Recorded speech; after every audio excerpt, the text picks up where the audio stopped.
So Canada or the United States, where's the best place to create my first international base?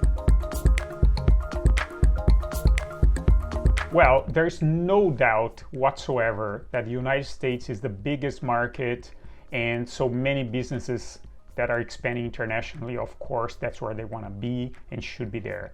And yes, the US market is excellent. Actually, many Canadian companies will consider themselves really successful when they are already also in the US market. So absolutely, there's no doubt that that's the ultimate goal where we want to be with the business. However, is it the best place for an international business to start?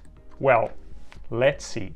There's a link here in the description of our video. We help businesses of different sizes at different stages in their internationalization to Canada.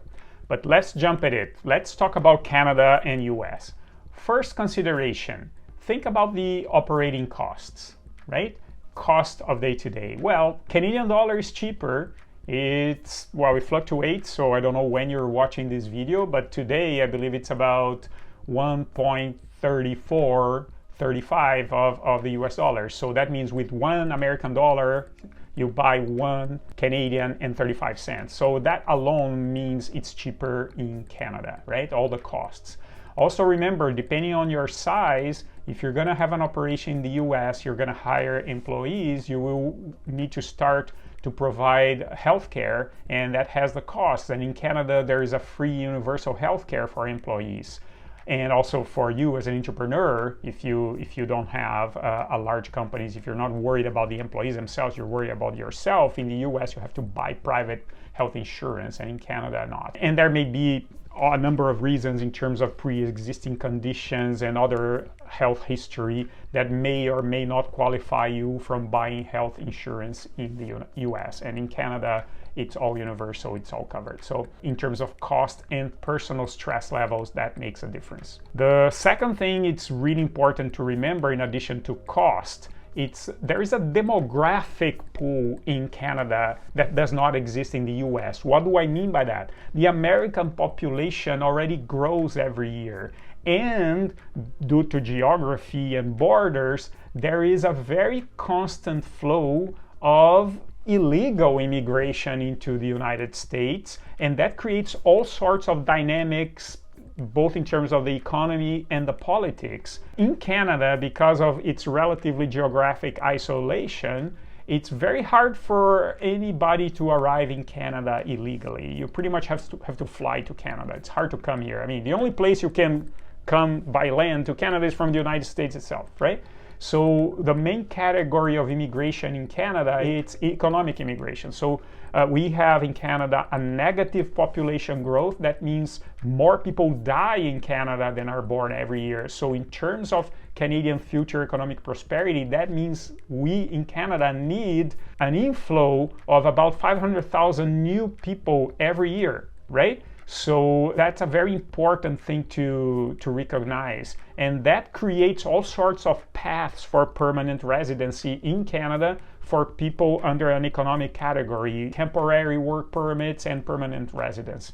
So that means if you're a larger company thinking about transferring employees to your international base, Canada is an easier place to do that. And if you're the owner of a smaller business and you think about yourself relocating, Canada is also easier to do that. In terms of geography, remember, Canada in terms of allocation for business, especially depending on where your markets are, remember, Canada is very close to the US. Like, I don't know the number, but about 90% of the population of Canada lives within like 100, 150 kilometers from the American border.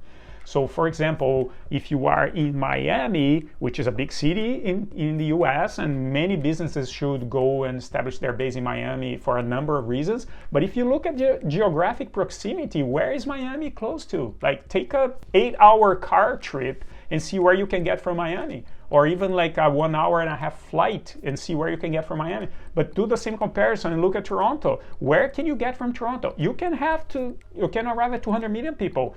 We're 1.5-hour flight from New York, Boston, Chicago, Washington, Philadelphia, and even from Miami, we're just a 3-hour flight. So the geographic location of a place like Toronto, Montreal, or even in the West Coast, if you're in Vancouver, you're not that far. You're right next door to Seattle, but you're also very close to California.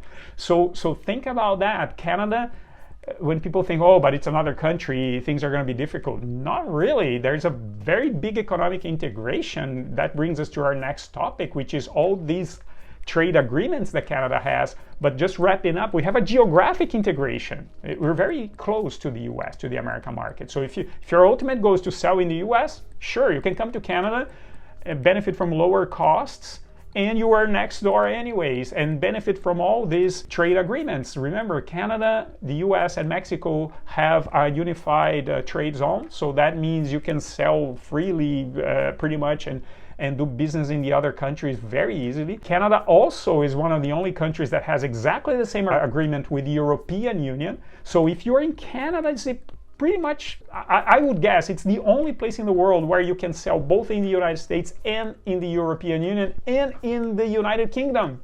Because even after Brexit, the first place that the UK made trade agreements was with Canada. So Canada is this great platform, this great hub from where you can do business in many, many, many places. When you consider US, Europe, and remember, Canada has all these bilateral trade agreements with many countries in Latin America, in the Middle East, in Africa.